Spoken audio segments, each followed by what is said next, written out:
Hi, this is Jason Nickleby, Coordinator of Officials with the Minnesota State High School League. The following presentation will cover the 40-second play clock addition to the 2019 MSHSL football rulebook. We will cover each aspect of the rule and how it will be officiated so that all stakeholders will be on the same page. In the past, every single play in high school football had a 25-second play clock blown ready for play by the referee. In 2019, in most instances, scrimmage downs will have a 40-second play clock and plays will be rarely blown ready for play. When the ball is placed on the ground in between the hashes and the officials are in position to officiate, the ball will be ready for play at that point in time.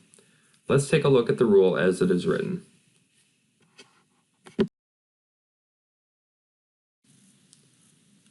There were a few places in the rulebook that were affected by this change, but the main aspect can be found in Rule 3.6 on page 46.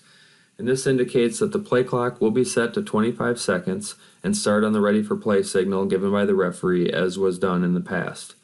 The situations where this will be done is prior to a try following a score, so we have a touchdown, we're going to have a try for point, to start a period or overtime series, following administration of an inadvertent whistle, following a charged timeout, following an official's timeout as noted in the rule, and then finally following a stoppage of the play clock by the referee for any other reason. In all other cases, 40 seconds will be placed on the play clock after a down, and it will start when the ball is declared dead by a game official.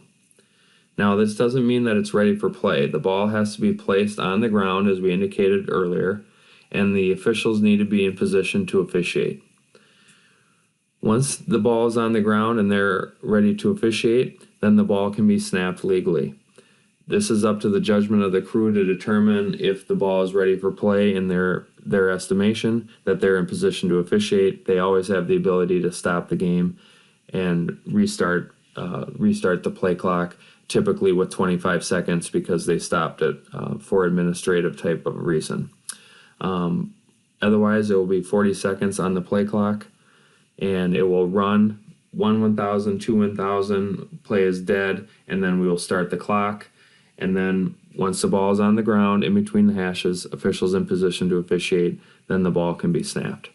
So that's the rule. We'll now cover some examples of this play. We have several play situations, and we'll show you how the 40-second and 25-second play clock will be utilized this season. Now that we've looked at the rule, let's look at some 40-second play clock situations and how those plays will be officiated this season.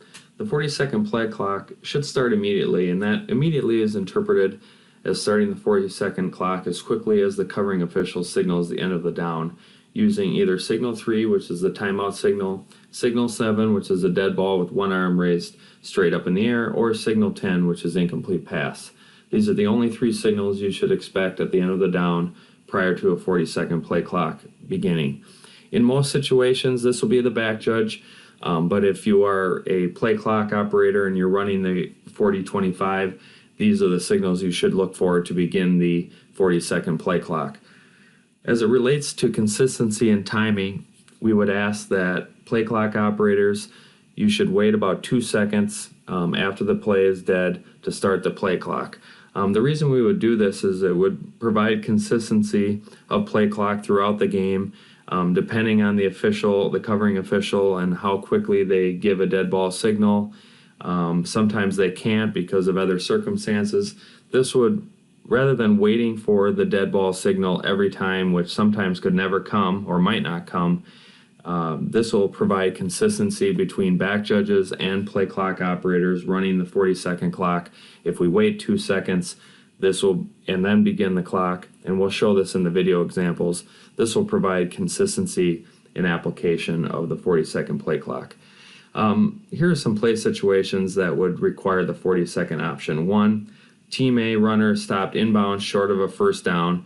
The game clock would continue to run, and the 40-second play clock would be started immediately, except at the end of the fourth down. Obviously, it would be turning over to the other team. Second situation, Team A runner is stopped inbounds beyond the line to gain, so we have a first down. In this case, the game clock is stopped for the first down, but the 40-second play clock will have started immediately. The referee will then restart the game clock as quickly as the football is placed on the ground and then is ready for play. And by ready for play, meaning that the officials are in position to officiate as well. Third situation, Team A runner or a Team A fumble or a Team A backward pass goes out of bounds. The game clock will be stopped, but the 40-second play clock would be started immediately. The game clock will not start again until the next snap, which is different than the college rule, but the high school rule as far as that goes has not changed. Another situation, Team A offense, legal forward pass is incomplete. The game clock is stopped, and then we have a 40-second play clock that's started immediately. The game clock will not start again until the next legal snap, which is not changed. The fifth situation, a double change of possession during the down results in Team A possession at the end of the down. The game clock would be stopped to award a first down to Team A, but the 40-second play clock should be started immediately. The game clock will then be restarted or not, depending on whether the ball ended in bounds or out of bounds. So that's the other situation that would require a 40-second play clock. If you're using a play clock operator, they should follow these general statements when applying the 40-25 second play clock. 1, always set the play clock back to 40 during a down in progress. So if it's running down 15, 14, 13, and then they snap the ball, you should reset it to 40. We can always default or go back to 25 if we need to, if the situation warrants. However, you should expect that the play would end with 40 seconds. So reset it to 40 right then so that when the play ends, 1001, 1002, we can start the clock and get that consistency going. If the play clock gets down to 0 and the officials have a flag, leave it at 0. If it gets near 0 and the officials do not have a flag, immediately reset it to 40 seconds. Typically, the ready for play signal whistle is not used for the 40-second play clock. So as we just discussed, when the play is dead on the field, 1001, 1002, start the clock. Typically, we'd like to wait for the dead ball signal, but that won't be possible all the time. So we should just wait for the play to be dead as we see it on the field, 1001, 1002, start the clock. The same individual should not be responsible for both the game clock and the play clock. That's very difficult. The 40-25 clock is plenty difficult enough without having another duty. So if we're running a separate play clock that's visible, we need to have 2 separate people running those clocks, and the officials will not run a visible clock. If the officials are running the clock, it needs to be the back judge running a clock that they keep on themselves. The game clock operator must be ready for the referee to wind start the game clock when it is stopped. The game clock will always start a legal snap if it's not already started or running prior to a legal snap. So just a reminder on that. And then make certain that you're always running the 25-second play clock prior to an extra point try, prior to a kickoff, and prior to the kick following a safety. Again, typically the back judge is running this, but just some general reminders if the play clock is being run by a separate play clock operator. Back judges, if you're running the play clock on the field, which will be typical, it'll be no different than what you've done in the past.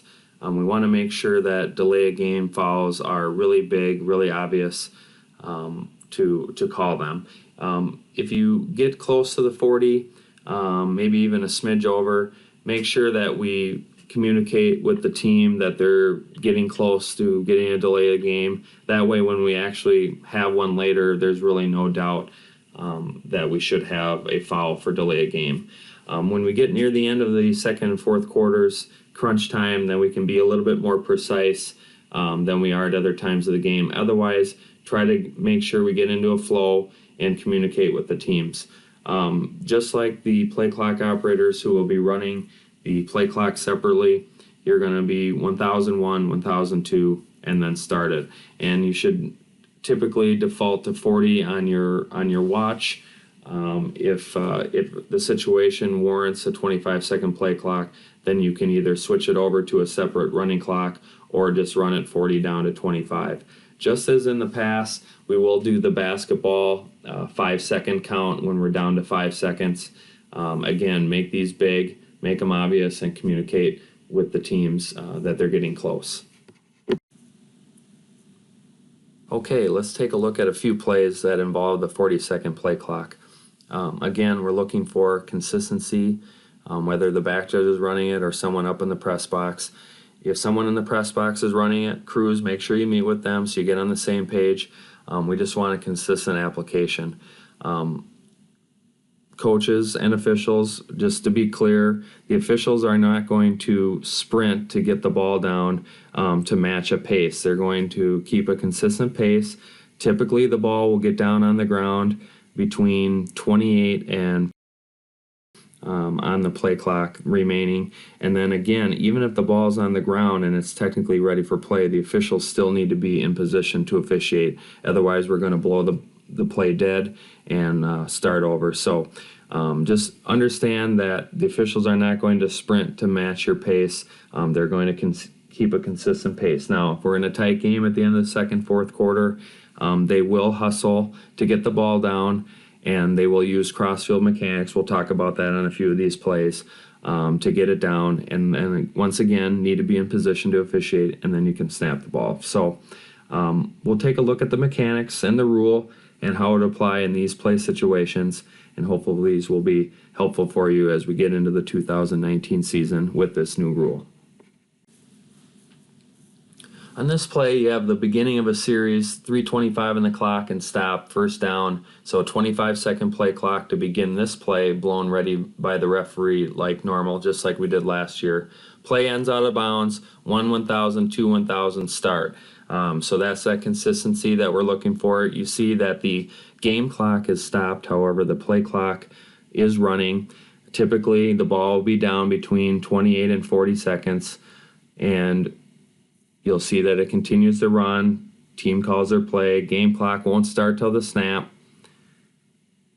Officials are in position to officiate. The ball's on the ground. They can snap it, and you'll see they snap it at 10 seconds here, and then it stops. And play clock operators, this is when you would reset it to 40 seconds. Now we have a running play, ends in bounds, 1,000, 2,000, start. And that's that consistency that we'd be looking for.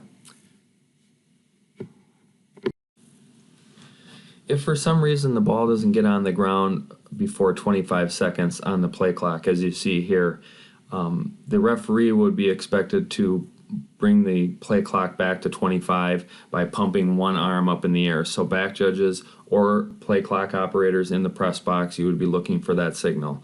If the referee wants it set back to 40 for whatever reason, they would put two hands in the air, pumping it to 40. And that may occur when it doesn't get started correctly at the beginning of a play or something like that. So we'd be looking for a two-handed pump signal to get the play clock back to 40 seconds.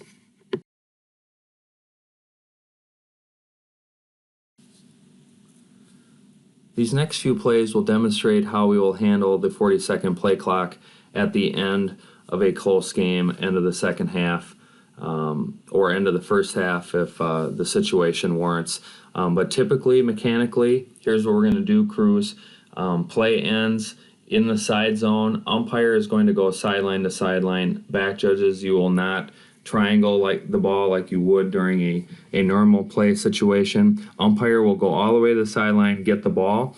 When they come back to the middle of the field to put the ball on the hash, they will look at the line of scrimmage official on the other side of the field. And this is cross-field mechanics. They will look at that cross-field official so that they can come in, get the ball on the ground, and then back into your position to officiate. Everyone else should be in their position, ready to officiate, so that once the umpire gets the ball on the ground, the team can snap the ball. You'll notice in these plays from last year that even though the crew got the ball on the ground in pretty good time, the referees still had to blow the ready for play, which made it difficult on the team that's trying to get plays off and get a score at the end of a game. This new rule takes the referee out of that. It will be consistent all the time. As soon as they get the ball on the ground and get into their position to officiate, then the team can snap the ball. So let's take a look at a few plays. So in this play, you'll notice minute and 19 seconds to go. Fourth quarter, tight game, play ends inbounds, 40-second play clock, 1,000, 1,000 starts.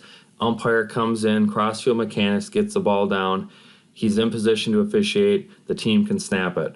Last year we had to wait for the referee to blow it ready for play. Now you see we have a sack. Referees, you can put the ball down in this situation if you're near the play. You don't have to wait for the umpire. But if the umpire's there, they can put the ball down. Again, we would have to wait for the referee to blow it ready for play. Last year, this year, once the ball is on the ground and the officials are in position to officiate, then we can go ahead and snap the ball. You'll notice now that when the play or the game clock is under 40 seconds, as it is here, there will be no play clock, and it doesn't need to be ready for play by the referee. As soon as the ball is on the ground and they're in position to officiate, you can snap the ball. And then we have the game end on an incomplete pass. So now we're back to a 25-second play clock at the conclusion of this play. Pretty common play here. First down is gain, 1,000, 1,000, start the play clock. Just like we have in the other play situations, although take a look at the game clock. It's stopped for the first down, as it should be. In years past, we would have started the game clock and play clock together. This year, referees, when the umpire has the ball in his possession, about to put the ball on the ground, we should wind the game clock ready to start like we would have done in the past. However, you'll see that the play clock is still going. So you're going to start the game clock separately from the play clock because it's already going to be running. So make sure we get that going so that we have consistent pacing from play to play, as well as it will improve the pacing of the game itself. And then we have a sack, 1,000, 1,000, start the play clock, and so on. So referees, just make sure that if you're responsible for starting the game clock, that we have a consistent pacing to the game by starting the game clock when the umpire has possession of the ball and he's about to put it on the ground. Start the game clock. The play clock will already be running, as it is in this case. And then you'll see on this next play, we're going to have a long touchdown pass.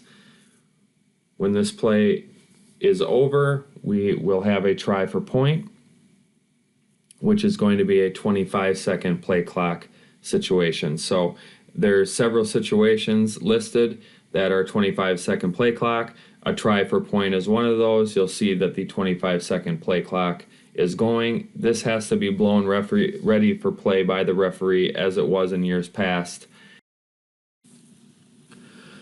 Fairly typical running play here, 3rd and 9, stopped, well short, so we're going to bring out the punting team, 4th and long.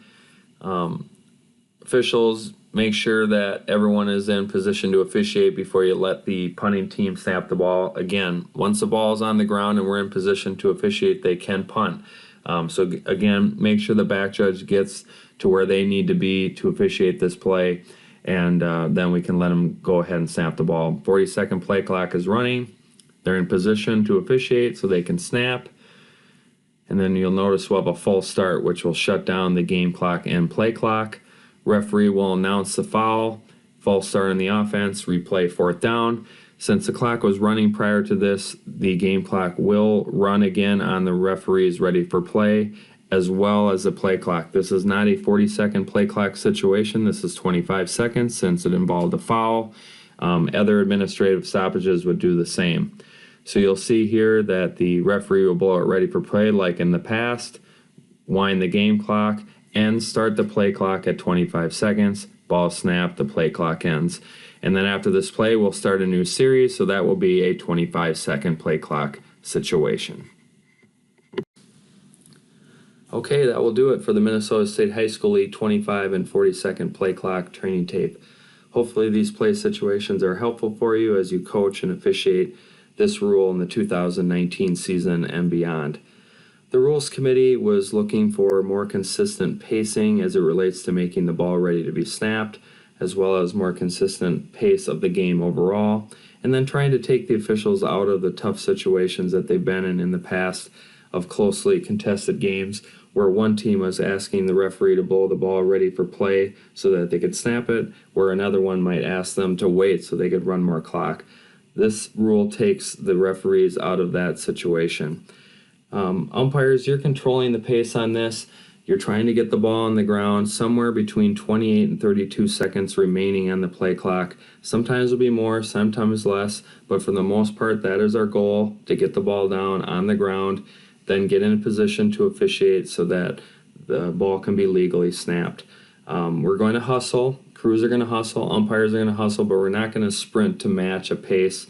We're going to maintain our pace as officials, and then coaches and players can expect that the ball will be on the ground in that time frame. Again, if it's not on the ground by 25 seconds, the referee should pump the play clock back up to 25. You don't have to blow it ready for play again. You just pump it back up to 25, and then they know they have a new 25 to run the next play. So again, trying to get consistent pacing on this. That's the whole purpose of the rule, and hopefully it will help in that regard. If you have any questions or concerns about the rule, the mechanics of officiating this rule, please reach out to the coordinator staff. If they can't answer your question, they can contact league staff, and we will get you an answer to your question or concern. But hopefully this tape addressed most of those questions, and we look forward to an exciting and fun 2019 Minnesota State football season.